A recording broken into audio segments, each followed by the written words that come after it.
오늘 사무엘하 7장 1절부터 9절, 8장 1절부터 8절까지의 말씀을 가지고 잘 되는 사람이라는 제목으로 하나님 말씀을 함께 묵상합니다. 다윗은 드디어 왕국에 입성하여 실질적인 이스라엘 통합왕으로 자리매김합니다. 법적으로, 행정적으로, 군사적으로 실질적인 왕이 되어 통치를 시작했습니다. 그야말로 다윗 왕국의 왕권이 확립되고 통일 국가로서의 면모를 갖추어 평안한 시간을 맞았습니다. 그러나 이런 시간이 오기까지 다윗의 생은 하루하루가 살벌한 전쟁의 연속이었습니다. 마치 살얼음판을 걷듯 삶과 죽음의 갈림길을 여러 차례 겪으며 여기까지 온 것입니다. 복 중 최고의 복은 평안의 복입니다. 은행에 몇 억이 있어도 다 소용없습니다. 부동산이 몇천 평이 있다 해도 마찬가지입니다. 주 안에서 하루하루 평안을 누리는 것이 최고의 복이며 그것이 잘 되는 인생들에게 주어지는 삶의 결과일 텐데요. 그렇다면 매일매일이 평안한 그야말로 잘 되는 삶을 살아가려면 우리는 어떻게 해야 할까요? 사무엘하 8장 1절부터 끝까지 8장은 그야말로 전쟁 이야기인데 하나님이 다윗에게 끝없이 승리를 안겨주는 말 그대로 다윗이 승승장구하는 내용으로 8장은 일관하고 있습니다. 미리 다 이겨놓고 싸우는 전쟁인 것 같습니다. 그래서 우리는 오늘 본문 말씀을 읽을 때면 우리도 이런 이기는 삶이었으면 좋겠다. 승승장구하는 삶을 살 수 있었으면 좋겠다라는 소원을 한 번쯤은 마음에 품게 되는데요. 자, 그러면 이제 다윗이 이런 승승장구하는 잘 되는 삶의 주인공이 될 수 있었는지 오늘 본문 말씀을 통해서 살펴보도록 하겠습니다. 첫째로 평안할 때 다윗이 한 생각이 무엇이었는지를 봅니다. 사무엘하 7장 1절을 먼저 보시도록 하겠습니다. 여호와께서 주의 모든 원수를 무찌르사 왕으로 궁에 평안히 살게 하신 때에 파란만장한 삶을 살아온 다윗에게도 드디어 이런 꿈 같은 날이 오네요. 그죠? 오늘 우리 모두에게도 이런 꿈 같은 평안히 살게 하신 때라는 그런 날이 오기를 바라면서 오늘 여러분들도 나에게도 이런 날은 분명히 올 거야. 하나님이 이렇게 평안히 살게 하실 날을 분명히 주실 거야 라는 믿음과 기대를 가지시기를 오늘 말씀을 전하면서 바랍니다. 왜냐하면 주께서 허락하시면 분명 그 시간은 올 것이기 때문입니다. 그런데 문제는 이렇게 평안하고 여유가 생길 때 사람의 생각은 삐딱선을 타기 쉽다는 겁니다. 사람의 생각은 가만히 두면 저절로 잡초밭이 될 가능성이 많습니다. 고단해야 늘 긴장하고 궤도를 이탈하지 않도록 되어 있습니다. 그래서 하나님은 사람들의 생리를 너무 잘 알아서 때로 우리에게 하나님을 필요로 할 수밖에 없는 상황으로 우리를 몰아가시곤 하는데요. 시간과 돈이 남아돌고 여유가 생길 때 선하고 옳은 생각을 하는 사람은 거의 없습니다. 그런데 다윗은 이런 평안할 때 어떤 생각을 했는지 7장 2절 3절이 이렇게 증가하고 있습니다. 우리 다 같이 2절 3절 말씀을 함께 합독하십니다. 왕이 선지자 나단에게 이르되 볼지어다 나는 백양목 궁에 살거든 하나님의 괴는 휘장 가운데 있도다. 나단이 왕께 아뢰되 여호와께서 왕께 함께 계시니 마음에 있는 모든 것을 행하소서 하니라. 여기 보니까 무슨 생각을 했다고 했습니까? 나는 이렇게 좋은 집 백양목 궁에 사는데 하나님의 궤가 아직 장막에 있구나. 이것은 말이 안 된다라는 생각을 했다는 것입니다. 굉장히 기특하고 창의적인 생각이 아닐 수 없습니다. 그리고 이제 다윗은 자신의 그 생각에서 멈추지 않고 나단 선지자에게 자기 속내를 터놓습니다. 그리고 나단 선지자 입장에서는 왕이 평안한 때에 딴 생각 안 하고 하나님 앞에 기특한 생각을 한 것이니 당연히 왕이 원하는 대로 하십시오 라고 대답합니다. 그리고 여기 사무엘하 7장과 같은 내용을 기록한 역대상 17장 말씀을 보면 다윗과 나단의 대화가 나옵니다. 다윗이 그의 궁전에 거주할 때에 다윗이 선지자 나단에게 이르되 나는 백양목 궁에 거주하거늘 여호와의 언약궤는 휘장 아래에 있도다. 나단이 다윗에게 아뢰되 하나님이 왕과 함께 계시니 마음에 있는 바를 모두 행하소서. 그 밤에 하나님의 말씀이 나단에게 임하여 이르시되 가서 내 종 다윗에게 말하기를 여호와의 말씀이 너는 내가 거할 집을 건축하지 말라. 자, 여기 보니까 다윗과 나단의 대화가 나오고 그 대화를 들으신 하나님의 말씀이 나오는데요. 다윗과 나단의 대화는 이론의 여지가 없이 상식적이고 하나님의 입장에서는 기특한 대화입니다. 그런데 여기에 우리가 생각해야 할 것이 있습니다. 신앙 좋은 사람들의 기특한 생각이 하나님의 마음에도 합당한가라는 하나님의 마음에 합당한가는 사실은 다른 문제라는 것입니다. 그러니까 내가 내 입장에서 하나님을 위한 정말 기특한 생각을 했는데 그런데 바로 그것이 하나님 편에서도 합당한 것인가라는 문제입니다. 여러분, 기특한 생각이 우선일까요? 하나님의 계획에 합당한 것이 우선일까요? 당연히 하나님의 계획에 합당한 것이 우선입니다. 그런데 우리가 신앙생활을 하다 보면 자기 의에 복받쳐서 하나님의 뜻을 무시하고 외면한 채 자기 의지와 자기 의로운 열심이 모든 일을 주장할 때가 있습니다. 지금 나단과 다윗이 그 함정에 빠졌습니다. 이들은 하나님께 묻지도 않고 자기의 의와 열심으로 그런 생각을 한 겁니다. 그래서 하나님이 나단에게 정확하게 지적하십니다. 다윗에게 나의 전을 지을 수 없다고 말해라. 이게 웬일입니까? 평안한 시간에 하나님께서 평안할 수 있도록 편안할 수 있도록 주신 모든 여건을 가지고 하나님을 위해서 하나님이 머물 수 있는 성전을 짓겠다고 기특한 생각을 했는데, 그리고 이런 생각을 하는 사람이 많지 않은데, 그런데 다윗은 하나님이 주신 부와 명예와 영광을 자신의 것으로만 누리려 하지 않고 하나님을 위해 쓰겠다는 기특한 생각을 했는데 하나님께서 이런 지하에 거절하다니, 이런 섭섭한 일이 어떻게 있을 수 있습니까? 만약 여러분 같으면 이런 상황에 어떤 생각을 하실 것 같습니까? 그런데 중요한 것은 하나님께서 이런 다윗의 하나님 사랑하는 마음을 외면하지 않았다는 것입니다.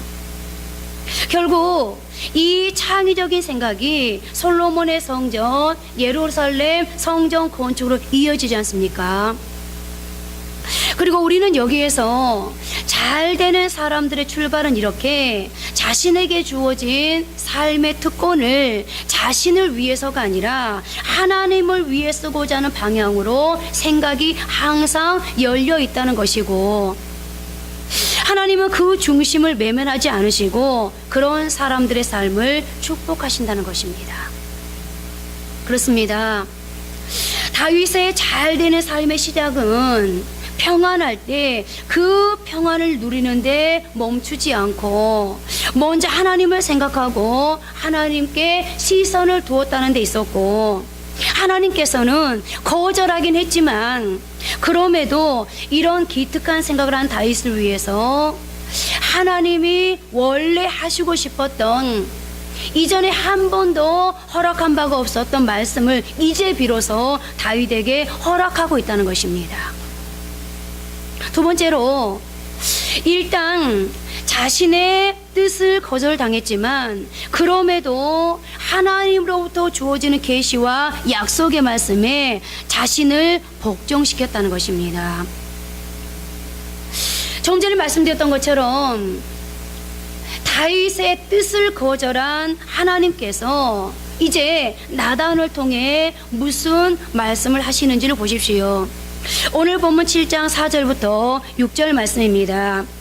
그 밤에 여호와의 말씀이 나단에게 임하여 이르시되 가서 내 종 다윗에게 말하기를 여호와께서 이같이 말씀하시되 내가 나를 위하여 내가 살 집을 건축하겠느냐. 내가 이스라엘 자손을 애굽에서 인도하여 내던 날부터 오늘까지 집에 살지 아니하고 장막과 성막 안에서 다녔나니. 여기 장막과 성막은 상징적인 공간으로서 장막과 성막 사이에 다녔다는 말씀은 하나님은 지금까지도 손으로 지은 집에 머무신 것이 아니라 백성들 가운데 그들의 목자가 되어서 머물렀다는 얘기입니다. 그래서 양떼 틈에 있던 어린 목동 다윗을 들어서 일찍이 기름 부으신 것입니다. 다윗이 잘나서가 아니라 그가 하나님의 목양을 가장 잘 설명할 수 있는 인생이었기 때문입니다. 그런데 다윗은 자리도 잡고 평안해지니까 자기 의와 열심을 내세워 하나님의 집을 짓겠다고 나선 것입니다. 그런 하나님은 뭐라고, 다윗아? 내가 내 집을 짓는다고? 내가 아직 잘 모르는구나. 나는 지금까지 인간의 손으로 만들어 놓은 집에 거주한 적이 없어 라고 말씀하시는 것입니다. 그리고 이제 드디어 하나님께서는 손으로 짓지 않는 그리스도의 집, 영원한 하나님의 집이 무엇인지 설명하기 시작하십니다. 이것이 사무엘하 7장에 나오는 중요한 신학적인 메시지이고 그것이 7절부터 13절까지의 내용인데요. 하나님께서 나단 선지자에게 다윗에게 명하시라며 말씀하시는데 결론은 이것입니다. 다윗이 나를 위해 집을 짓는다고? 아니야. 나는 그런 집을 요구한 적이 없어. 여전히 나는 너희들의 목자야. 그래서 다윗을 택했지. 내가 다윗을 위해 집을 지어주겠다. 그렇다면 여러분, 다윗이 지금 좋은 궁에 살고 있는데 하나님이 잘못하셔서 집을 지어주시겠다는 걸까요? 아닙니다. 하나님께서 다윗을 위해 집을 지어주겠다는 것은 지금까지 다윗이 알 수 없었던 하나님의 큰 비밀을 알려주시겠다는 것인데요. 7장 11절 하반절부터 12절까지의 말씀을 다시 한번 보십시오. 여호와가 너를 위하여 집을 짓고 내 수완에 차서 내 조상들께 누울 때에 내가 내 몸에서 날 내 씨를 내 뒤에 세워 그의 나라를 견고하게 하리라. 여기 다윗의 씨는 오실 그리스도를 뜻합니다. 솔로몬을 통해 오실 그리스도를 말씀하시는 건데요. 솔로몬은 그리스도의 예표를 담고 있는데 솔로몬의 또 다른 이름이 여디디아인데 이는 사랑하는 자라는 뜻입니다. 그런데 사랑하는 자라고 명명된 인물이 바로 신약의 예수 그리스도입니다. 예수님께서 요단강에서의 세례를 받고 올라오실 때 인류의 죄를 담당하기 위한 공생애를 시작하시기 직전에 하늘의 문이 열리면서 성령이 비둘기처럼 임하며 소리가 있었습니다. 이는 내 사랑하는 아들이요 내 기뻐하는 자라. 그러니까 이 사랑하는 자의 대표적 실체인 예수 그리스도를 솔로몬이 담고 있는 것입니다. 그리고 그 솔로몬이 다윗의 몸에서 납니다. 그래서 여기에 내가 내 몸에서 날 내 씨를 내 뒤에 세워 그의 나라를 견고하게 하리라 라고 말씀하시는 것입니다. 그렇습니다. 시간이 흘러도 무너지지 않는 나라, 손으로 짓지 않은 나라는 하나님의 왕국뿐입니다. 다윗의 왕국 속에 그 영원한 하나님의 나라를 감추어 놓으신 것입니다. 그리고 이제 그 집을 건축할 분은 예수 그리스도, 바로 예수님이시라는 것을 오늘 말씀 속에 하나님이 다윗에게 계시하고 있는 것입니다. 그리고 이어서 하나님께서 이제 다윗에게 약속을 하십니다. 그것은 사울은 실패했지만 너를 통해서 세워지는 그 나라는 실패하는 한이 있더라도 하나님께서 다시 완성하겠다고 말입니다. 사실 우리가 예수님의 탄생의 역사를 보면 하나님께서 다윗을 통해 주신 이 약속이 성취되기까지 수많은 끊어질 수밖에 없는 위기들이 있었던 것을 보게 되는데요. 마태복음 1장은 예수 그리스도의 족보를 보여줍니다. 그런데 여기에 히브리 족보에 들어가서는 안 되는 여인이 모두 5사람 등장합니다. 첫째가 다말입니다. 다말은 대가 끊어질까봐 시아버지 유다를 속여서 불륜을 저지르고 아들 쌍둥이를 낳는 며느리입니다. 둘째가 라합입니다. 라합은 두 정탐꾼을 숨겨줘 구원을 받은 여리고의 기생이었습니다. 셋째가 룻입니다. 룻은 이스라엘 여자가 아닙니다. 시어머니를 따라 베들레헴에 흘러들어온 이방 모압 여인입니다. 넷째가 다윗의 충직한 신하였던 우리아의 아내입니다. 다윗의 범죄, 살인을 상기시키는 존재입니다. 그리고 다섯째, 동정녀 마리아가 등장합니다. 그리고 우리는 여기 이 족보에서 다윗의 집안에 오기로 된 다윗의 씨 그리스도의 족보가 시대와 상황에 의해서 끊어질 듯 하다가 다시 이어지고 끊어질 듯 하다가 다시 이어지는, 그러나 결국 열매를 맺는 역사를 보게 됩니다. 불륜, 이방 여인, 살인을 통해서 말입니다. 그리고 이것들은 분명 인간이 만든 역사 속 얼룩임에 분명합니다.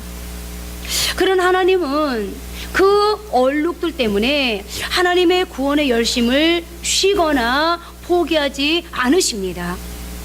그래서 구원을 한 문장으로 정리하자면 하나님의 열심히 이루어내는 역사라고 말할 수 있는 것입니다. 나는 비록 약할지라도 자격이 없을지라도 하나님의 열심히 우리를 구원하시고야 만다는 것을 지난 역사를 통해 우리에게 말씀하고 있는 것인데요. 혹 여러분 가운데 나는 너무 약해, 나는 자격이 되지 않아, 나 같은 사람이 어떻게 하나님의 역사의 주체가 될 수 있겠어, 난 하나님의 일을 감당하기에 너무 많은 죄로 얼룩져 있어, 나는 실패자야 라고 생각하는 분 계시다면 오늘 이 예수님의 족보 앞에서 다시 한번 나를 고쳐서 사용하시는 하나님의 열심히 이루어내는 역사를 믿으십시오. 하나님은 지금 다윗에게 놀라운 약속을 하고 계시는 것입니다. 사울의 집은 폐기 처분했지만 다윗의 집은 예수 그리스도가 구원자로 오셔야 하기 때문에, 그리고 그 구원의 성격을 역사 속에 드러내고 설명해야 하기 때문에 너희들의 실패한 한이 있더라도 나는 실패하지 않는다는 그분의 의지를 결연하게 표명하시는 것입니다. 그리고 이것이 평안한 중에 하나님의 성전을 짓겠다는 기특한 생각을 한 다윗에게 주신 하나님의 또 다른 복이었습니다.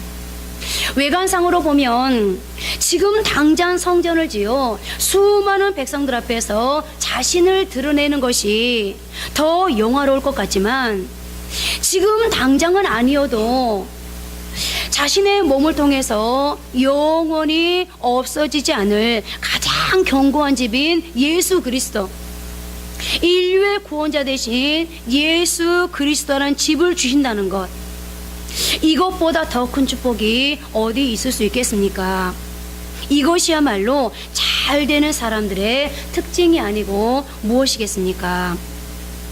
이제 다윗은 인류 역사를 뛰어넘는 하나님의 어마어마한 구원의 큰 그림을 보고 그 언약의 크기에 압도되어 자기의 평안함도, 고난도, 기쁨도, 눈물도 다 날아가고 오직 구속한 주만 보이는 상태에서 그 유명한 주 여호와여, 나는 누구이오며 내 집은 무엇이기에 나를 여기까지 이르게 하셨나이까? 라는 고백을 하면서 7장 29절이 기록한 대로 복을 구하며 기도를 마치고 있습니다. 그리고 시작하는 8장 1절이 어떻게 시작되고 있는지를 보십시오. 함께 합독합니다. 그 후에 다윗이 블레셋 사람들을 쳐서 항복을 받고 블레셋 사람들의 손에서 메덱 암마를 빼앗으니라. 여기 8장 1절이 어떻게 시작되고 있죠? 그 후에라는 접속사로 시작되고 있습니다. 그리고 그 후에라는 것은 다윗이 평안할 때 하나님이 기뻐하실 수 있는 생각을 했고 거절당했지만 그럼에도 끝까지 자신의 고집을 관철시키려 하기보다는 하나님의 뜻 앞에서 자신을 낮추고 하나님의 더 큰 뜻을 받아들였을 때 하나님께서 다윗이 생각할 수도 없었던 하나님의 큰 그림을 보여주신 그 이유를 말씀하고 있는 것입니다. 그러면 그 후에 어떻게 되었다는 겁니까? 여기 보니까 블레셋 사람들을 쳐서 항복을 받고 블레셋 사람들의 손에서 메덱 암마를 빼앗으니라 라고 말씀을 이어가고 있는데요. 그러니까 이 말씀은 다윗의 전쟁의 양상이 바뀌고 있다는 것입니다.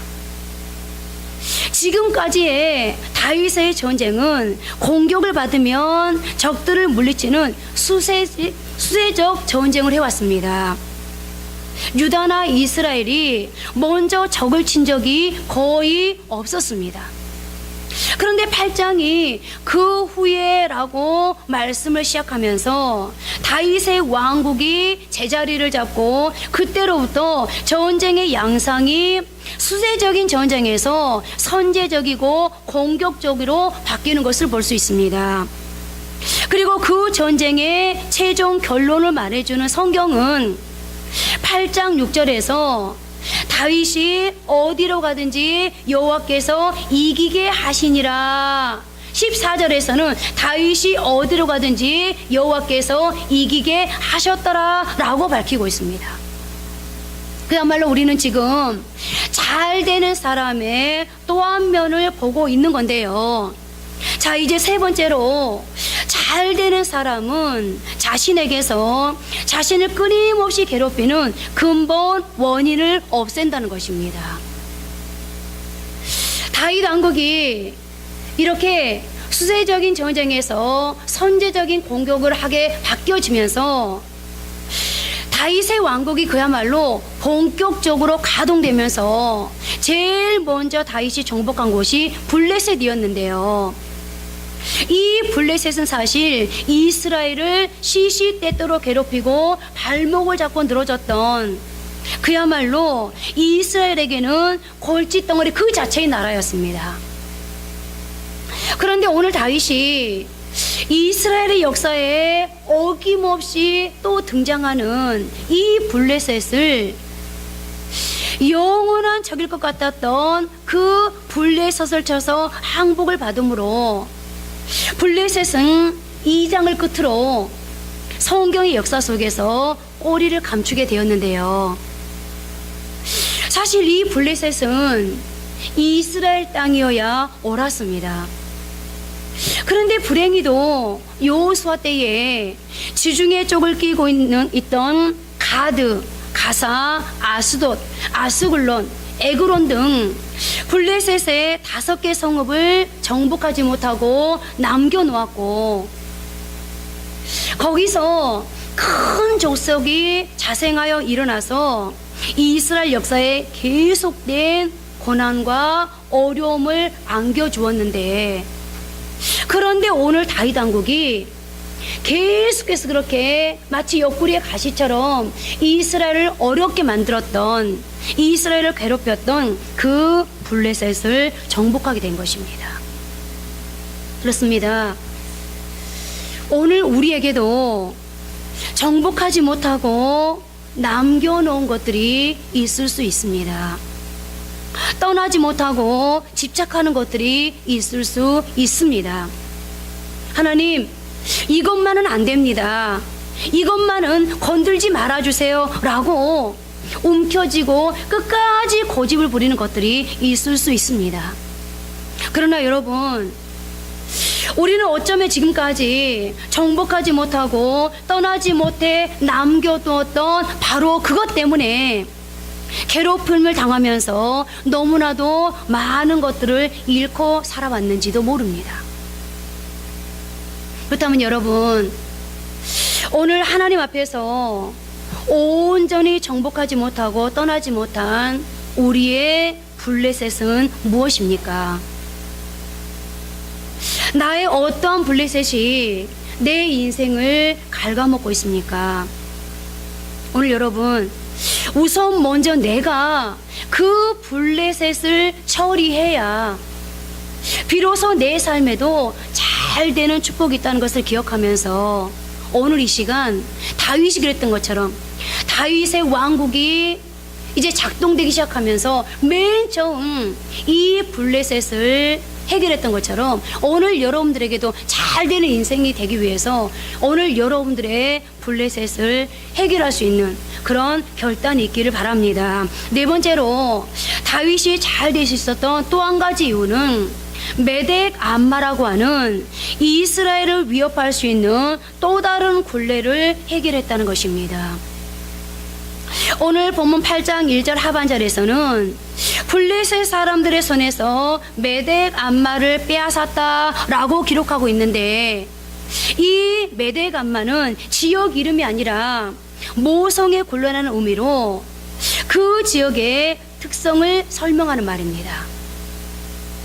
즉 블레셋은 가드를 중심으로 그 주변에 있는 가사, 아스돗, 에굴론 등의 여러 성이 연합한 조직인데, 제일 큰 성 가드를 어머니의 성으로 삼고 나머지 성은 그 모성 주변에서 띠를 형성해 굴레가 되었습니다. 그러니 이 성들은 구성 자체가 난공불락의 요새일 수밖에 없었습니다. 그래서 여호수아가 가나안 정복 전쟁을 벌일 때 둔동 높은 곳에 자리 잡고 있던 이 지역을 정복하지 못했던 것입니다. 그런데 다윗은 왕으로 통치를 시작하자마자 제일 먼저 이 메덱 암마를 공격했습니다. 다시 말씀드리면 다윗이 이스라엘 통합왕으로 본격적으로 왕 노릇을 시작하면서 제일 먼저 죄의 근원적인 요새에 해당하는 대적의 핵심 부위를 강타했다는 것입니다. 혁명이나 전쟁이 일어날 때 적군 진영에 들어가서 제일 먼저 장악하는 것이 통신, 즉 방송국입니다. 방송국에서 모든 여론이 시작되기 때문인데요. 이 메덱 암마는 이스라엘에게는 바로 그런 역할을 하는 곳이었습니다. 적어도 이스라엘 백성의 입장에서는 굴레 같은 지역이었습니다. 넘볼 수 없는 적의 요새 중에 요새였다는 말인데요. 오늘 우리에게도 이 메대 감마가 있습니다. 스스로의 힘으로 끊어내지 못하는 죄악, 버리지 못하는 악습 등의 함정들이 있습니다. 내가 해결하지 못했던 쓴뿌리가 그리스도인 각자의 심령에 웅크리고 둥지를 틀어서 그것에 끌려다니는 인생들이 있다는 말입니다. 그것이 오늘날 개개인에게 메대 암마 같은 존재입니다. 오늘 다윗은 그것을 제일 먼저 공격합니다. 그리고 이것이 다윗이 잘 되는 사람으로 살게 하는 또 하나의 이유가 되었습니다. 다섯 번째로 다윗은 불순종의 근원을 제거합니다. 오늘 본문 8장 2절 상반절에 보니까 다윗이 모압을 쳐서 그들로 땅에 엎드리게 하고 라고 말씀을 기록하고 있는데요. 다윗은 여기에서도 철저하게 정복하는 모습을 그려내고 있습니다. 모압은 요단 동쪽에 있는데 그 발생 자체가 불순종의 뿌리였습니다. 우리가 잘 아는 대로 소돔과 고모라가 유황불로 심판을 받을 때 롯의 가족은 천신만고 끝에 간신히 구원을 받게 되었습니다. 그런데 산으로 도망하는 하나님의 말씀에 불순종하여 굴에 머물 때 롯의 딸들이 아버지한테 술을 먹이고 동침하여 생산해 낸 자녀가 모압과 암몬이었습니다. 그런데 오늘 다윗이 그 불순종의 뿌리가 된 모압을 점령함으로 그 불순종의 근원을 완전히 제거하고 있는 것입니다. 그렇습니다. 다윗은 동서남북 사방에서 악의 뿌리가 될 만한 것들을 모조리 다 제거하고 있는 것을 보게 되는데요. 계속되는 8장 3절 4절 말씀을 보십시오. 르홉의 아들 소방 하닷네셀이 자기 권세를 회복하려고 유브라데 강으로 갈 때에 다윗이 그를 쳐서 그에게서 마병 1700명과 보병 2만 명을 사로잡고 병거 100대의 말만 남기고 다윗이 그 외의 병거의 말은 다 발의 힘줄을 끊었더니, 자 여기 병거의 말은 다 발의 힘줄을 끊었더니 라는 이 말씀은 다윗의 생에 있어서 굉장한 의미를 부여하는 의미심장한 말씀이 아닐 수 없습니다. 소바왕 하닷에셀과 전쟁을 치르고 엄청난 숫자의 말을 포획하는데 말의 뒷발 힘줄을 끊습니다. 기동력의 결정적인 타격을 가하기 위해서 전략상 그랬을 수도 있겠지만 여기에는 조금 더 성경적인 이유가 있습니다.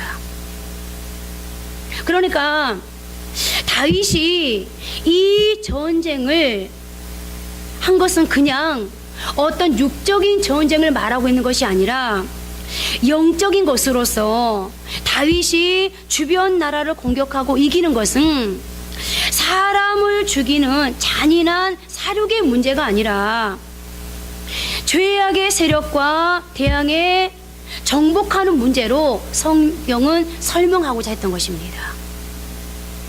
그래서 전쟁의 결말을 죽였다, 멸절시켰다 라는 단어들로 오늘 성경이 설명하고 있지 않고 항복시켰다, 정복했다 라고 표현하고 있는 것입니다. 그러니까 다시 말씀드리면 다윗은 지금 예루살렘을 중심으로 동서남북 모든 영역에서 이스라엘에 영향을 줄 수 있는 악의 뿌리, 즉 악의 근원인 블레셋을, 그리고 메대 감마를, 모압을 하나씩 하나씩 공격적이고 선제적으로 제거해 나가는 것을 볼 수 있는데요. 제가 조금 전에도 말씀을 드렸습니다만 지금까지 이스라엘의 전쟁은 수세적으로 싸움을 걸어오면 거기에 대응하는 전쟁이었다고 말씀을 드렸습니다. 그런데 다윗이 이스라엘에 영향을 줄 수 있는 주변국들의 악의 뿌리를 제거할 때는 선제적으로 공격했다는 것입니다. 그리고 그 다윗의 전쟁의 결과는 다윗이 어디로 가든지 여호와께서 이기게 하시니라. 다윗이 어디로 가든지 여호와께서 이기게 하셨더라 였습니다. 여러분, 하나님의 나라 이스라엘을 악의 영향으로부터 지키겠다는 일념하에 전쟁하는 다윗을 어떻게 하나님이 돕지 않을 수 있겠습니까? 우리가 하나님 앞에서 부끄럽지 않게 살겠다고 우리에게서 악의 근원, 죄의 뿌리를 제거할 때 어찌 하나님이 돕지 않을 수 있겠습니까? 결국 하나님은 다윗에게 평안을 주시고 그 평안으로 인해 하나님의 성전을 짓겠다고 하는 다윗의 뜻을 거절했지만 그럼에도 하나님 앞에 죄의 근원을 끊어내는 과정을 살았던 다윗에게 하나님은 매번의 승리를 허락해 주었고, 이러한 전쟁을 통해 정복한 나라에서 얻은 전리품, 즉 금과 은을 통해 나중에 솔로몬이 성전을 지을 때 다 쓸 수 있도록 하나님이 친히 준비시켜 주고 계셨습니다. 그러니까는 다윗은 자기도 모르는 사이에 잘 되는 사람의 시작이었던 하나님의 성전을 준비하고 있었던 것입니다. 이제 말씀을 맺겠습니다. 여러분, 잘 되는 게 뭘까요? 잘 되는 게 뭘까요? 제가 유튜브에 이렇게 들어가서 대한민국에 내놓으라는 목사님들의 설교를 조회수가 나오잖아요. 주로 우리나라 사람들, 주로 우리나라에서 신앙생활 하는 사람들은 어떤 설교를 주로 많이 들을까? 그 데이터를 보니까요, 두 가지더라고요. 잘 되는, 어떻게 하면 형통하게 살 수 있을까? 어떻게 하면 순적한 삶을 살 수 있을까? 어떻게 하면 잘 되는 삶을 살 수 있을까를 설교하는 그 설교. 그리고 또 한 가지, 어려움이 왔을 때, 환난이 왔을 때 나는 어떻게 해야 되는가? 이런 제목을 가지고 설교하는 설교의 조회수가 가장 많더라고.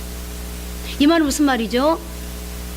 내가 어떻게 하면 이 환난과 고난과 역경을 견뎌내고 이겨내서 어떻게 하면 잘 살 수 있을까? 어떻게 하면 형통하고 순족한 삶을 살 수 있을까? 어떻게 하면 잘 되는 삶을 살 수 있을까에 가장 큰 관심을 가지고 있다는 거예요. 아마 여러분들도 별반 다르지 않을 겁니다. 오늘 저는 다윗이 잘 될 수밖에 없었던 이유를 말씀드렸습니다. 그렇다고 다윗을 주인공으로 해석하라는 말이 아닙니다. 성경은 위인전도 인물 열전도 아닙니다. 성경의 주인공은 언제나 하나님이십니다. 그래서 오늘 성경은 다윗의 이 모든 결말에 다윗이 어디로 가든지 여호와께서 이기게 하셨다라고 밝히고 있는 겁니다. 그런 하나님께서 우리로 하여금 승리를 허락하게끔 오늘 다윗의 승리가 나의 승리가 되어지고 잘 되는 이 다윗의 축복이 나의 축복이 되게 하려면 무언가 그 일하실 수 있는 자리를 만들어 드리는 것은 여러분 나의 몫입니다. 적어도 내가 하나님이 기특하게 여길 수 있는 생각을 할 수 있어야 하고, 내 뜻이 하나님 앞에 관철되지 못했다 하더라도 또 다른 하나님의 뜻에, 하나님의 스케줄에 나를 복종할 수 있어야 하고, 내 삶의 중심에 악영향을 가져다 줄 수 있는 블레셋, 죄의 굴레, 불순종은 내가 제거하고자 하는 몸부림은 있어야 합니다. 바로 그때 그 준비가 될 때 하나님은 비로소 그런 것들을 토대 삼아 하나님의 승리를 이끌어낼 수 있는 작업을 내 삶에 하시는 것입니다. 오늘 우리 한 사람 한 사람에게는 하나님의 신실하심과 성실하심이 걸려 있습니다. 늘 말씀드립니다만 우리는 그 하나님의 성실하심과 신실하심을 드러낼 하나님의 방법이고 하나님의 자존심입니다. 그러므로 우리는 어떤 상황이 나를 흔든다 할지라도 그분에게 초점을 고정시키고 우직하고 일관되게 한 길을 가야 합니다. 앞으로도 우리의 삶의 현장에는 수많은 어려움들이 있을 것입니다. 우리는 여전히 우리 자신을 괴롭히고 조여오는 블레셋이라는 죄의 불례라는 불순종이라는 유혹의 상황들과 전쟁을 해야 할 것입니다. 그런데 여러분, 오직 의인은 믿음으로 말미암아 살리라는 이 유명한 선언이 하박국의 입에서 토해질 때 그 시대의 상황이 어땠는지 아십니까? 불의가 행행하고 오류투성이이고 불합리하고 악인이 득세하고 백성들은 고난을 겪는 대혼란과 혼돈 속에 있었습니다. 그때 하박국 선지자가 오직 의인은 믿음으로 말미암아 살리라라고 말한 것은 하나님의 신실하심과 성실과 약속에 우리의 시선을 고정시키라는 뜻이었습니다. 우리는 그것으로 사는 것입니다. 세상도 상황도 나아지지 않을 수 있습니다. 그러나 혼란스러워하지 마십시오. 우리에게는 성실하시고 신실하시며 약속을 반드시 홀로 성취해 나가시는 하나님이 계십니다. 그리고 그 하나님은 오늘 또 우리 한 사람 한 사람을 위해 일하고 계십니다. 오늘 본문 8장 6절이 그리고 14절이 결론 짓고 있는 것처럼 우리에게도 이런 결론이 반드시 올 수 있도록 하나님이 저와 여러분의 삶의 현장을 돕고 계십니다. 그것을 믿으십시오. 이제 우리는 이 믿음을 가지고 어떤 폭풍우와 비바람이 몰아쳐서 우리를 무너뜨리려 하고 우리의 정신을 혼란스럽게 만든다 할지라도 이 언약의 말씀, 하나님의 신실한 약속을 이제 붙들고 가야 합니다. 그리고 그분의 전능하심과 성실하심을 믿고 오늘도 뚜벅뚜벅 걸어가야 합니다. 그런 사람이 잘 되는 사람입니다. 그것이 성도의 성공입니다. 우리 다 같이 이제 한번 외쳐봤으면 좋겠습니다. 오늘 다윗이라는 곳에 자신의 이름을 넣어서 우리 다 같이 한번 외쳐봅니다. 자, 준비되셨습니까? 어떤 분은 저처럼 영미가, 어떤 분은 이가 이렇게 외칠 수도 있을 텐데요. 어찌됐든 간에 오늘 이 말씀을 저와 여러분에게 주신 약속의 말씀으로 붙들고 한 번 외치면 다 같이 시작. 영미가 어디로 가든지 여호와께서 이기게 하시니라. 한 번 더. 영미가 어디로 가든지 여호와께서 이기게 하시니라. 아멘. 아멘. 이 말씀이 우리의 삶에 강력한 응원이 될 수 있기를 바라면서 주의 이름으로 축복합니다. 이제 우리 한번 찬양하겠는데요. 주여 우린 연약합니다. 이 찬양 여러분들 아시죠?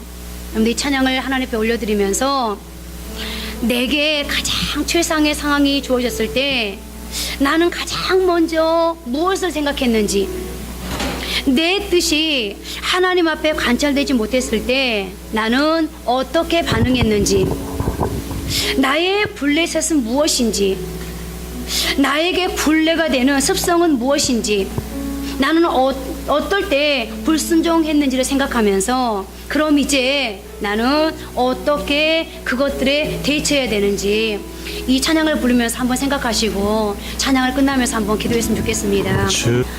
하나님 잘 아시죠?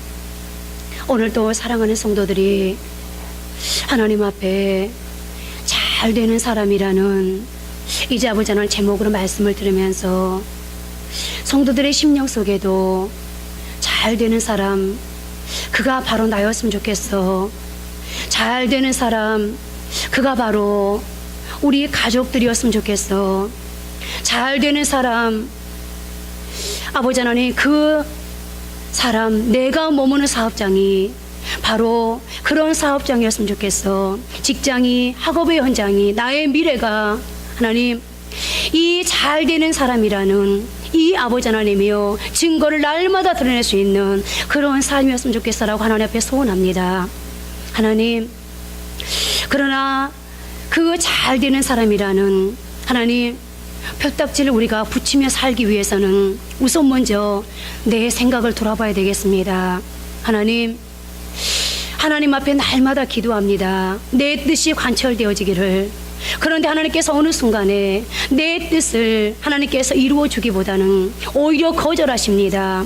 그러나 그럼에도 불구하고 하나님의 더 큰 뜻 앞에, 하나님의 스케줄 앞에 나를 복종시켜야 되겠습니다. 하나님, 나의 블레셋을, 나의 메대감마를, 나의 모압을 이제 하나님 앞에 해결해야 되겠습니다.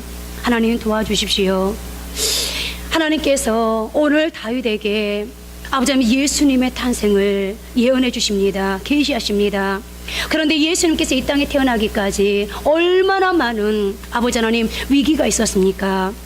끊어지듯 닫아 또 이어지고, 끊어지듯 닫아 또 이어지고, 하나님 그때마다 마치 예수님의 탄생은 하나님이요 이미 역사전에 실패한 것처럼 보였습니다. 그러나 하나님은 그 실패할 수밖에 없는 그 역사도 하나님의 손에 붙들리니 다시 역사가 이어지고 결국 그 역사는 실행되었습니다. 하나님께서 우리에게 말씀하지 않습니까? 너는 나의 성실하심과 진실하심을 드러낼 나의 방법이고 나의 자존심이야. 그런데 아버지 하나님, 어찌 하나님께서 우리의 삶 가운데서 하나님의 성실하심과 진실하심을, 하나님의 명예와 자존심을 드러내야 되는데 우리의 삶을 포기하겠습니까?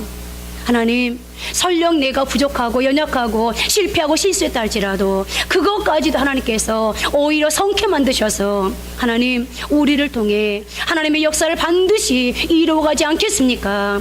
하나님, 나의 열심이 아니라, 나의 수고가 아니라 하나님의 수고가 오늘 나의 삶에 있습니다. 하나님의 열심이 나의 삶의 현장에 있습니다. 하나님, 오늘도 사랑하는 우리 성도들이 이 하나님의 수고와 하나님의 열심이 내 현장 가운데 있다는 것을 믿고 가게 도와주옵소서. 믿고 살게 도와주옵소서. 믿고 전쟁하게 도와주옵소서. 하나님, 오늘 다윗이 하나님의 그 하나님 되심을 믿고 전쟁했기 때문에 이미 전쟁에 이겨놓고 싸우는 것처럼 전쟁의 결과는 당연한 것이었습니다. 하나님, 다윗이 어딜 가든지 하나님 여호와께서 그로 하여금 이기게 하시더라, 이기게 하셨더라. 하나님, 오늘 이 6절과 14절의 결론이 사랑하는 우리 성도들의 결론 되어지기를 주여 간절히 원합니다. 이 한 주간에도 여전히 우리는 나의 블레셋과 메대감마와 모압과 세상과 나에게 주어진 삶의 여러 가지 정황들과 하나님이여 싸울 것입니다. 그런데 한 주간이 마치면서 어디로 가든지 여호와께서 이기게 하시니라, 이기게 하셨더라. 하나님, 이 한 주간의 결론이 우리 모두에게 이 결론으로 하나님이여 귀결될 수 있도록 도와주옵소서. 그래서 우리 성도들이 날마다 하나님의 살아계심을 증거하면서 이제는 세상 앞에 부끄럽지 않게 살아가는 신앙의 선배들이 그랬던 것처럼 또 다른 하나님이여 명예의 전당에 등극할 수 있는 그런 믿음의 사람, 성공의 사람, 승리 사람 다 될 수 있도록 축복해 주옵소서. 하나님, 오늘도 하나님 앞에 이제 기도합니다. 이 한 주간에는 또 아버지 하나님 박민아 자매님의 하나님이여 수술이 예정되어 있습니다. 10시간에서 12시간 걸린다고 합니다. 의사가 말했다고 합니다. 고난이도의 수술이라고.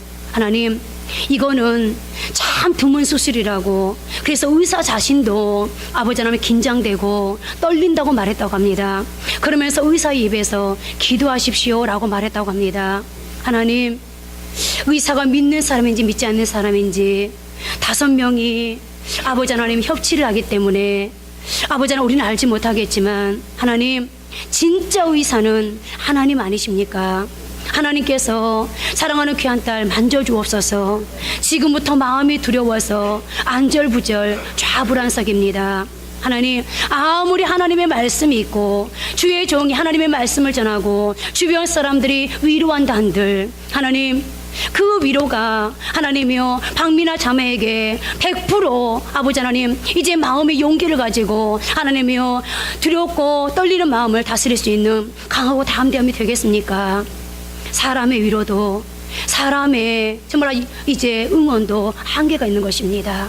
하나님, 이제 하나님께서 직접 찾아가셔서 귀한 딸의 마음을 만져주시고 수술대 위에 아버지 마취되어 누워있을 사랑하는 귀한 딸의 몸을 만져주시고 하나님이여 의사의 손을 주관해 주시어서 하나님 수술이 끝난 다음에 진짜 하나님이 나의 위로자가 되어 주었어. 진짜 하나님이 나의 치료자가 되어 주셨어. 나의 인생의 참 의사는 하나님이시고 내 인생의 주인도 하나님이시야 라고 고백할 수 있는 그런 귀한 가정이 될 수 있도록 하나님이 친히 그 자리에 좌정하시고 임재하시고 만지시고 수술해 주옵소서. 하나님, 오늘도 하나님 앞에 귀한 물질 올려드리는 사랑하는 성도들이 있습니다.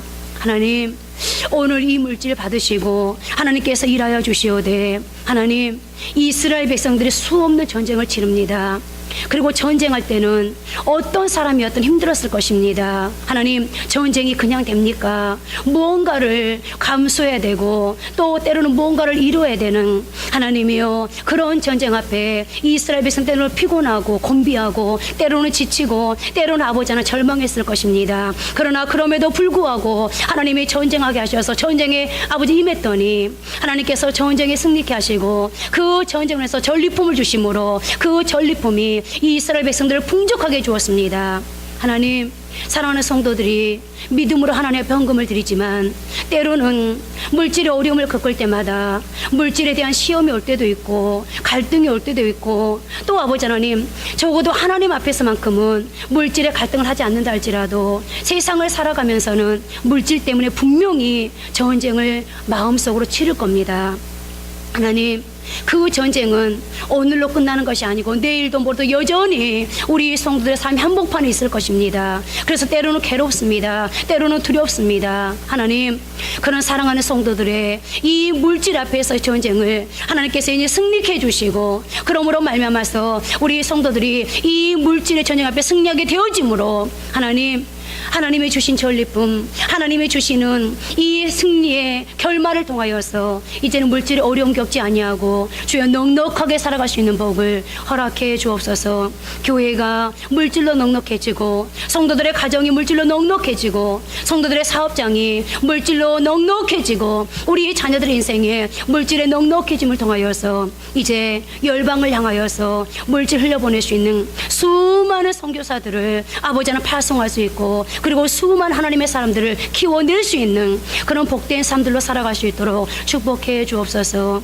오늘도 남은 시간 일주일을 온전히 우리 주님께 부탁하고 영광을 하나님께 올려드리면서 예수님 이름으로 기도합니다. 아멘.